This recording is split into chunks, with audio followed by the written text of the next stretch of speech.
Hello, my name is Suhaib Dahla, and I'm here on a social media platform that goes by the name of YouTube. This has a major significance in my topic because I am going to discuss social media's impact in the healthcare system. Students have benefited from social media to a large extent. For example, Twitter hashtags have allowed students and medical professionals from all over to discuss using certain hashtags such as MedEd, SoMe, and HCSM. So on these hashtags, a medical professional with his professional account or a student using his professional account given to him by the university that he is studying at would type out using a limited amount of characters his opinion about a certain innovation or a certain medical topic, and follow it up with the hashtag before the sentence or after. And then other medical professionals or students in his class or in classes around the world will be able to comment on the topic that he is trying to discuss. And we also have Facebook discourse communities that have the same beneficial qualities as Twitter, because they allows discussion between students and medical professionals. For example, there's the ECG Club. The ECG Club invites a majority of doctors around the world to discuss certain medical topics such as innovations in how to cure certain heart diseases. And then in the social media platform that I'm using to discuss the topic of social media, the benefit of the social media in the healthcare system, is YouTube. YouTube has actually been a very beneficial social media platform that has been used since the previous decade. For example, there's a doctor that goes by the name of Almado Hasdungan. He posts lectures and discussions of medical topics or innovations, and he also explains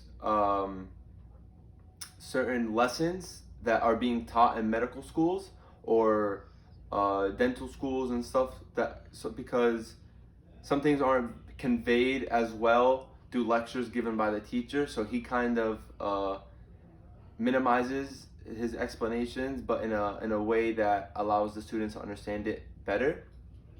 And then there's Jonathan Sherbino, is a well-renowned medical professional that actively praises social media and the healthcare system. As he's quoted by saying, the adoption of social media has allowed the breakage of physical barriers among medical professionals and students. These physical barriers consist of geographical barriers. So one medical professional from California is able to discuss and comment on and give feedback to a student on the opposite coast. This has been very beneficial in many ways.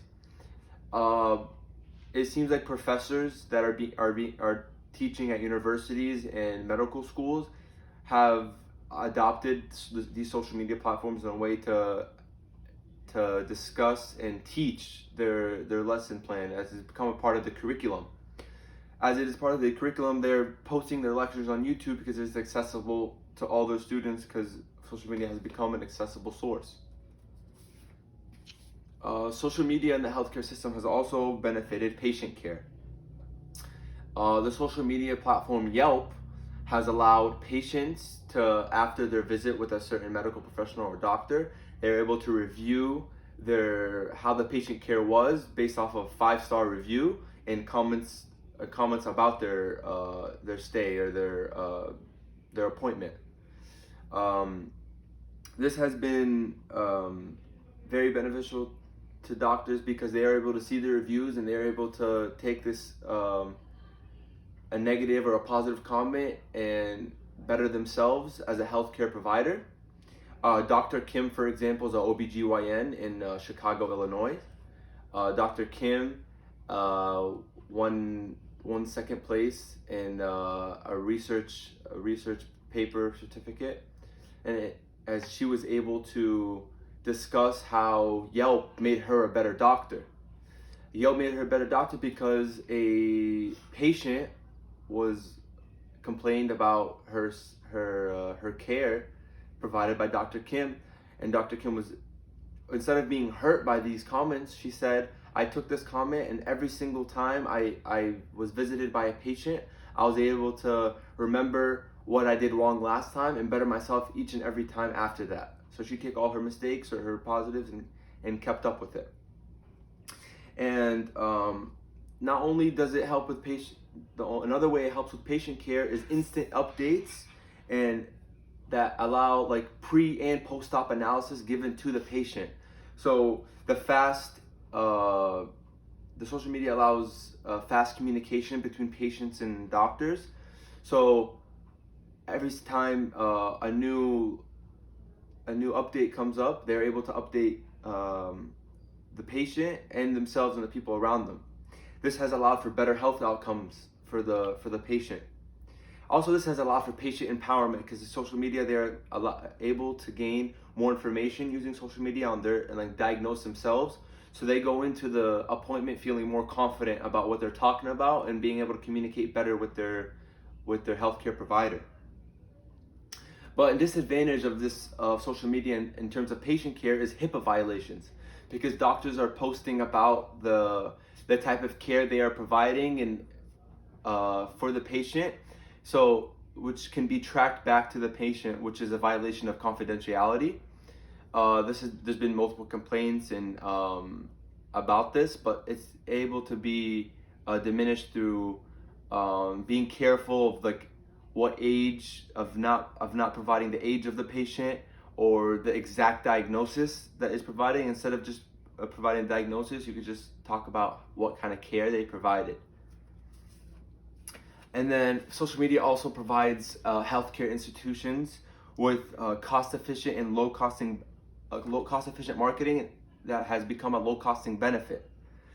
72% of adults have begun to use social media. So a healthcare institution with a smaller or medium-sized healthcare institution is able to save money by posting on Instagram, Twitter, or Facebook certain medical research that they have done or innovations that they have come upon in order to invite patients to come to their facilities.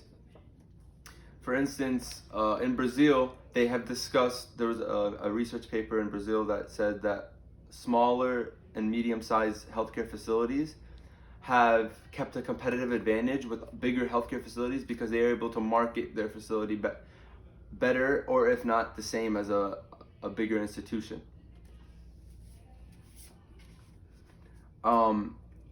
Social media has also been able to provide a stress relief for healthcare professionals and medical professionals around the world because they have an excruciating amount of work to deal with throughout the week, and social media has benefited them in terms of being able to express themselves on social media.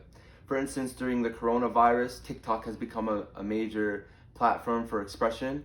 Dr. Aprika is is a famous TikTok user, as she has been able to post challenges of her dancing or providing updates to people around the United States about what is happening and how they're providing care for people that are coming in with COVID-19. She's not only able to provide information for people around the world, but showing that they are okay and that though they're going through an immense amount of stress, they're trying to bring light to the situation by showing that they're somewhat having fun. Hi again. I'm here with Hadil Arafati. She graduated 4 years from St. Xavier's University in Chicago, Illinois, and she is currently studying to be a speech pathologist. Now I'm going to ask you, how has social media benefited you in terms of your studying to be a healthcare provider in the future? So honestly, social media actually helped me a lot to succeed and get my bachelor's, right? A lot of my professors actually encourage us to go on social media and to learn and to implement what we learned with them, right? So for instance, I took an anatomy class maybe 2 semesters ago, and it was all about swallowing and how to swallow. So I would go on YouTube and I would just watch videos about like how swallowing works and the actions it goes through. I also would use Twitter a lot. I would follow practicing speech pathologists, and some of them actually did this really cool thing where they would have like a question of the week about like our major and what we do for a living. And I'd actually participate in it, and I'll like tweet at them what I think the answer is, and it'd be fun to see what other future speech pathologists are saying.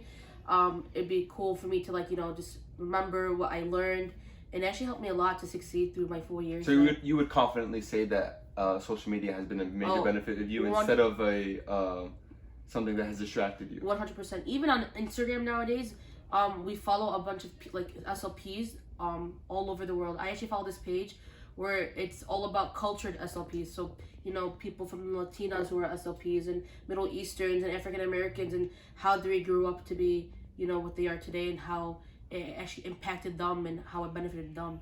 So, ladies and gentlemen, you've heard it from a student that is studying to be a speech pathologist, that social media has been a major benefit to her, and hopefully social media will continuously be a benefit for other future healthcare providers. Thank you.